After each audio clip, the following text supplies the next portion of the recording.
lagi di YouTube channel Belajar Bindo. Seperti yang Anda lihat, saya adalah peserta pelatihan dasar CPNS 2021 Pemerintah Kabupaten Tapanuli Tengah. Nama lengkap saya Rina Yohana Situmorang, SPD. Nah, saya akan menampilkan video tentang materi akuntabilitas dan nasionalisme. Videonya adalah video mind mapping. Mind mapping adalah sebuah metode untuk mengelola informasi secara keseluruhan melalui pemetaan peta pikiran berbentuk percabangan yang dituangkan langsung ke dalam media tulis, baik kertas maupun digital. Umumnya, mind mapping berupa suatu percabangan dari bagan-bagan. Apa saja yang akan kita bahas di akuntabilitas? Kita akan membahas tentang konsep akuntabilitas, mekanisme akuntabilitas, akuntabilitas dalam konteks, dan menjadi PNS yang akuntabel. Konsep akuntabilitas. Konsep akuntabilitas terbagi atas 4. Yang pertama, aspek-aspek akuntabilitas.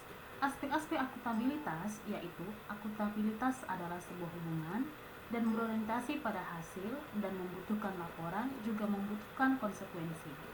Lalu yang kedua adalah fungsi utama akuntabilitas publik. Ada 3 fungsi utama akuntabilitas publik. Yang pertama, peran demokratis. Yang kedua, peran konstitusional. Dan yang ketiga adalah peran belajar. Selanjutnya adalah akuntabilitas publik. Akuntabilitas publik dibagi atas 2. Yang pertama, akuntabilitas vertikal, dan yang kedua, akuntabilitas horizontal.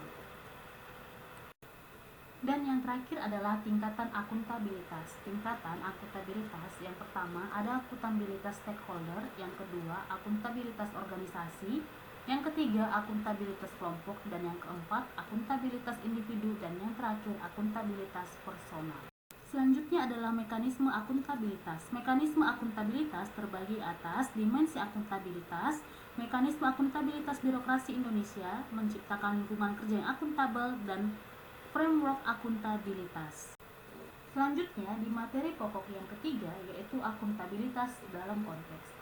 Kita dapat menerapkan akuntabilitas dalam organisasi. Bagaimana cara kita menerapkannya? Yang pertama adalah transparansi dan akses informasi. Perwujudan transparansi tata kelola keterbukaan informasi publik dengan terbitnya payung regulasi yakni UU Nomor 14 Tahun 2008 tentang keterbukaan informasi publik. Dan yang kedua adalah praktek kecurangan, fraud, dan perilaku korup.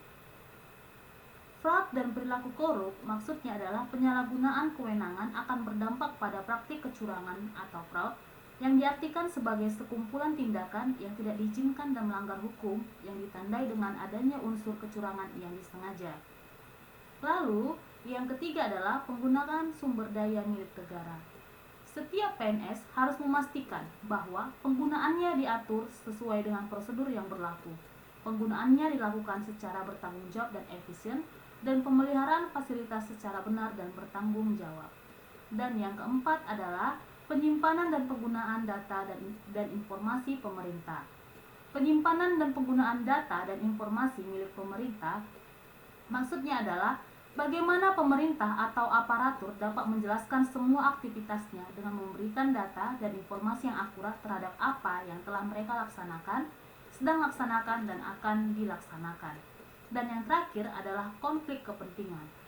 Konflik kepentingan adalah situasi yang timbul di mana tugas publik Anda dan kepentingan pribadi sangat bertentangan. Dan yang keempat adalah menjadi PNS yang akuntabel. PNS akuntabel adalah PNS yang mampu mengambil pilihan yang tepat ketika terjadi konflik kepentingan, tidak terlibat dalam politik praktis, melayani warga secara adil dan konsisten dalam menjalankan tugas dan fungsinya. Nasionalisme. Nasionalisme adalah sikap politik dari masyarakat suatu bangsa yang mempunyai kesamaan kebudayaan dan wilayah serta kesamaan cita-cita dan tujuan. Dengan demikian, masyarakat suatu bangsa tersebut merasakan adanya kesetiaan yang mendalam terhadap bangsa itu sendiri. Sebagai seorang ASN, maka kita harus mempunyai sikap nasionalisme. Sikap nasionalisme itu dapat kita pahami dan dapat kita miliki sesuai dengan Pancasila, mulai dari sila 1, sila kedua, sila ketiga, sila keempat, dan sila kelima. ASN yang memahami dan memiliki kesadaran mengimplementasikan nilai-nilai Pancasila dalam pelaksanaan tugasnya. Maka dengan demikian kita akan menjadi ASN yang berwawasan kebangsaan dan memiliki nasionalisme yang kuat.